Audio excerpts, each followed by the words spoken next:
What's up, all you motor fanatics? Dino here with Dino Motor Reviews. Welcome back to the channel if you guys are returning. And if you're new to this channel, well guys, I'm super glad to have you on board with me today. Welcome to my garage here in beautiful Grand Junction, Colorado. Today we are going to be going over chassis components that I put on this 2005 Honda CRF 450R. But before we do that, I'd like to throw out a little disclaimer. I'm not a professional rider. I'm not sponsored by any of these products that are on this channel or by any of the companies that I purchased the products through. All the companies that I've purchased all these products through, well, they're just taking care of me for a really long time, and I've continued to go back and purchase more items from them. And the products I've had on my bike for a little while now, and I just wanted to give you my thoughts and opinions on how they've worked for me for the past few years. Remember guys, it's an opinion-based channel, so don't take what I say to heart. If you feel strongly about another product, put it down in the comments below. That way, myself and others can take a look at it and maybe consider putting that product on our bike in the future, okay? So, without further ado, let's jump into this chassis.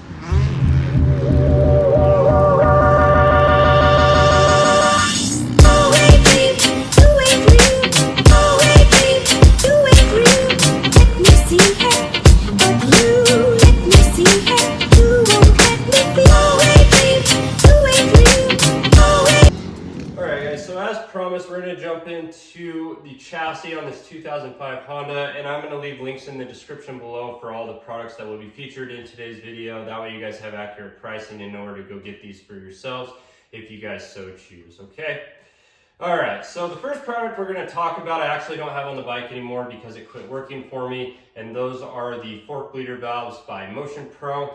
They worked great initially for the first month and a half. However, one of the O-rings went bad on the push button and it was allowing air and oil to bypass and causing a ton of added pressure on one fork leg, which is going to cause added wear to the one fork seal.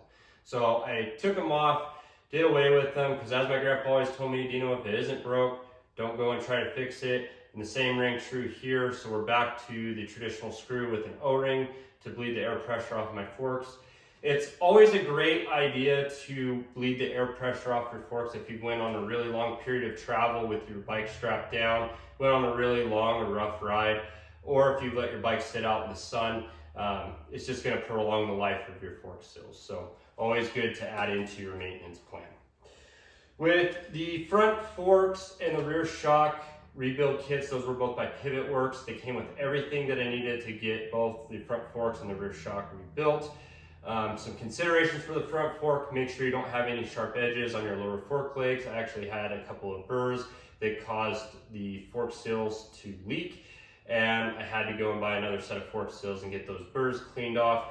Then with the rear shock, a consideration is the bushing on the Pivot Works kit was a little thicker than the OEM. It's causing a lot of binding when I went to get the shock refilled with nitrogen, and I actually had to have the shop put in a OEM bushing, and ever since then it's worked just fine. I haven't had any issues with either kit or any of the other components in the kit, but it doesn't mean it's going to happen to you. If you do buy these kits, I still recommend them because they do have all the components.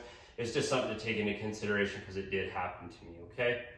Alright, so we're going to move into the steering stem bearing and race kit, and that was by All Balls. I've been really happy with this kit. I've actually been running the steering stem nut a little bit tighter than normal. It's a 4-man steering dampener, as some people call it. I actually picked this tech tip up on the Moto Academy podcast by AJ Cantanzaro. He recommended this as a bike setup. It just helped settle the bike down, especially when I was going into really choppy sections of the track. Actually cleaned up my cornering quite a bit because it felt like it stabilized the bike a little bit better.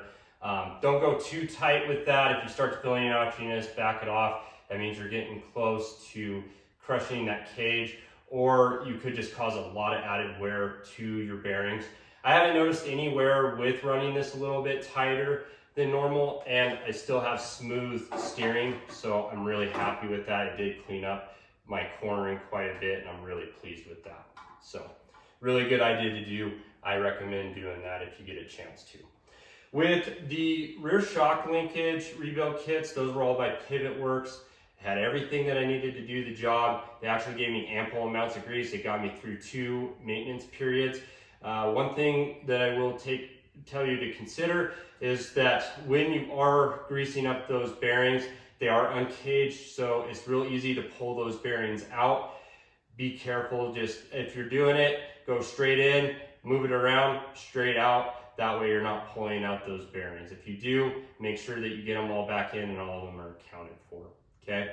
And speaking of grease and greasing up your shock linkage, that's something to do. It keeps that bike from binding up. But I like to use this Maxima waterproof grease. It's a multi-purpose grease. You can use it on watercraft, you can use it on your bicycles. But this stuff works really well. It's a little bit thicker than your average grease. I like it better than the Bel-Ray stuff.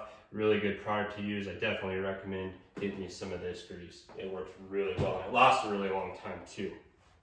So the last thing we'll touch on is the wheel bearing kits on both the front and the rear. Those are by All Balls and I'm really happy with them. I haven't had any notchiness. They've worked really well. They came with everything that I needed and like I said, they've worked out really great. I'm really happy with all of these products. The Motion Pro bleeder valves, those ones were just, they didn't work well for me. I hope you guys enjoyed this video. I know it's kind of a short one. I hope to see you on the next video and ride safe, guys.